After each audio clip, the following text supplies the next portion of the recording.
وما جعلنا لبشر من قبلك الخلد أفإن مت فهم الخالدون আল্লাহ রাব্বুল আলামিন কোরআন মাজিদের ভিতরে আয়াত অবতীর্ণ করে দিলেন, হে নবী,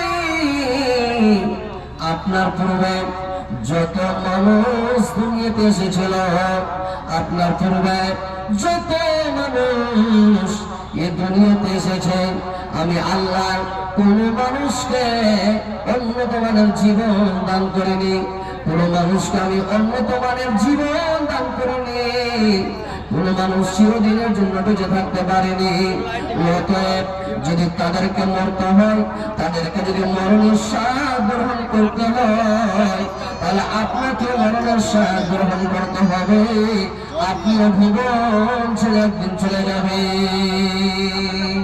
শুধু তাই নয়, আল্লাহ পাক রব্বুল আলামিন কোরআন মাজিদের ভিতরে বললেন, ওয়ালাউ ইউআখিযুল্লাহু النَّاسَ بِظُلْمِهِمْ মা তারাকা আলাইহা মিন দাব্বাতিন।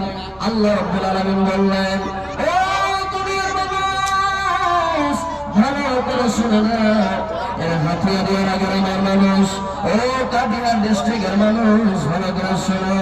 আল্লাহ পাক বললেন, এই দুনিয়াতে যদি আমি আল্লাহ মানুষের অন্যায়ের কারণে, মানুষের ভুলের কারণে যদি আমি আল্লাহ পাকড়াও করে প্রত্যেক মানুষকে ধরি, তাহলে এই ভূপৃষ্ঠে চলাচল করার মতো, এই জমিনে চলাচল করার মতো কিছু থাকতো না।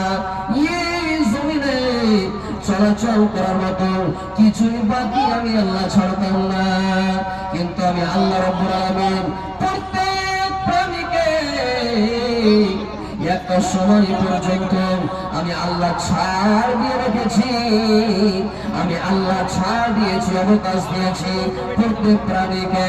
যখন তার সময় পড়ে যাবে, যখন তার সময় হয়ে যাবে, সে দুনিয়া ছেড়ে বিদায় হয়ে যাবে।